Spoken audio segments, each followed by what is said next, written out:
প্রোডাক্টের কিছু না কিছু ভালো দিক আছে, প্রত্যেকটা প্রোডাক্টের কিছু ফিচারস আছে, কিছু বেনিফিটস আছে, সুবিধা আছে। আপনাকে প্রোডাক্ট ওয়াইজ প্রত্যেকটা এক্সপার্ট হতে হবে, প্রোডাক্ট সম্পর্কে জানতে হবে এবং প্রোডাক্টগুলোর প্রত্যেকটা সেল করার জন্য টার্গেট করতে হবে। প্রয়োজনে আপনি যেভাবে কাজ করেন না কেন মাসে একটা রিভিউ করেন, মাঝামাঝি এসে বা সপ্তাহে একটা রিভিউ করেন, এই সপ্তাহে আমার কত টাকার বিক্রি হচ্ছে বা কয়জনকে আমি লাইন আপে নিয়ে এসেছি সেটা ফ্যাক্টর না, আমার কতগুলো পণ্য টাচ হয়েছে, 1 পিস হোক 100 পিস হোক, যেটা টাচ হয় নাই সেটাকে 6 পিস মতো টাচ করতে হবে। কথাটা বুঝতে পারলাম কিনা? কোন পণ্যকে অবহেলা রাখা যাবে না। আমি প্রত্যেক মাসে আমার টার্গেট অ্যাচিভমেন্ট হয়ে যাচ্ছে, কোম্পানি টার্গেট দিয়েছে তার থেকে বেশি সেল করছি, কিন্তু এটা প্রোডাক্ট রয়ে গেছে যেটা গত 6 মাস আগে কিছু ধরি না। কথাটা কি বুঝতে পেরেছি কিনা? আপনি প্রয়োজনে কম বেচেন কিন্তু সবগুলো বেচেন, বেশি এসকিউ আরো বেশি বিক্রি সুযোগ তৈরি করে দেয়। আমি বিভিন্ন কোম্পানি ট্রেনিং এ বলি, বলে স্যার এতগুলা পণ্য মাথায় নষ্ট হয়ে যায়, যত রকম বিক্রি আছে, বাদাম থেকে বিমান, কেউ বাদাম বিক্রেতা আছে, কেউ বিমান বিক্রেতা আছে, নাই ভাই? সব জায়গায় একই কৌশল, পুরনো ক্রেতার কাছে বেশি বিক্রি করো, নতুন ক্রেতা খুঁজে বাইরে করো। ক্লিয়ার? নাম্বার 2 হচ্ছে শুধুমাত্র পুরনো পার্টির কাছে বেশি বিক্রি করলে আপনার মোট বিক্রি বাড়বে না। কেন বাড়বে না? কারণ আপনি গত বছর 10 জনের কাছে 10 টাকা করে বিক্রি করে 100 টাকা বিক্রি করেছেন, ধরেন বোঝানোর জন্য বলছি। এবছর আপনার টার্গেট 120 টাকা, তাহলে আপনি যদি বলেন যে রাজীব আপনি বললেন যে পুরনো মানুষের কাছে বেশি বিক্রি করো, তাহলে প্রতি গত বছর যাদের কাছে 10 টাকা 10 টাকা 10 টাকা করে বেচেছিলাম তাদের কাছে 12 টাকা 12 টাকা 12 টাকা করে বেচলে 120 টাকা হয়ে যায়। কথা সত্য, কিন্তু কি ঘটবে জানেন? আপনি এক বছর পর দেখতে পাবেন 10 টাকা লোকগুলোকে 12 টাকা 12 টাকা 12 টাকা করে বেচেছেন, কিন্তু 10 জনের মধ্যে 10 জন আর আপনার কাস্টমার নাই, 8 জন আছে, 2 জন হারা হয়ে গেছে, একজন মরে গেছে আর একজন অন্য কোনো ব্র্যান্ডে চলে গেছে। তাহলে হইলো কি 10 গুলোকে আপনি ভালো বানাইলেন, কিন্তু 10 জন থেকে 2 জন গেল কইমা, তাহলে হয়ে গেল 8 × 96, যেটা 100 টাকা জায়গাতে 100 টাকা মিলল না। আমি কথাটা বুঝাতে পারলাম না?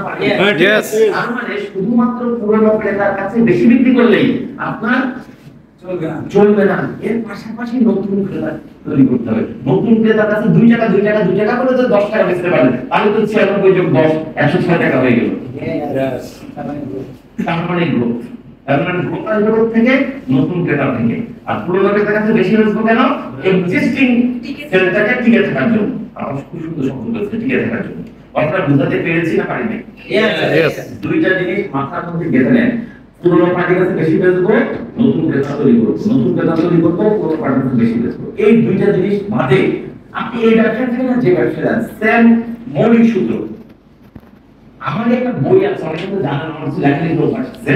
আমার একটা বই আছে 1111টা বিক্রয় কৌশল, 1111টা বিক্রয় কৌশল, মানে আমি একটা বই ভর্তি খালি কত রকম বিক্রি করা যায় তার 1101টা পয়েন্ট লিখেছি। কিন্তু শুরুতে আমি একটা কথা বলেছি, যত পয়েন্টই বলি না কেন মূল সূত্র দুইটাই।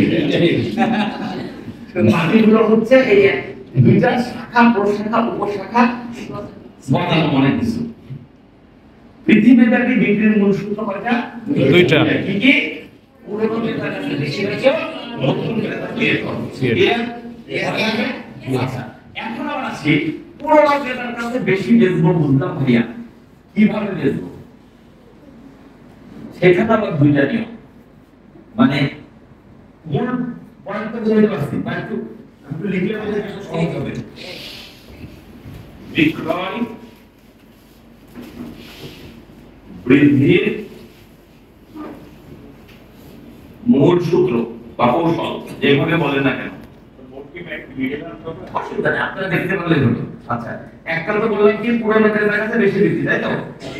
পুরানো ক্রেতা বেশি বিক্রি। আরেকটা বললাম নতুন ক্রেতা তৈরি, ক্রেতা তৈরি। এটুকু তো বুঝেছেন? এখন আমি বলবো পুরনো ক্রেতার কাছে বেশি বিক্রি করার অর্থ কি। এটা কেন দুই ভাগে ভাগ করা যায়? এক হচ্ছে পুরানো পণ্য বেশি বিক্রি, আর হচ্ছে নতুন পণ্য যুক্ত করো। ক্লিয়ার?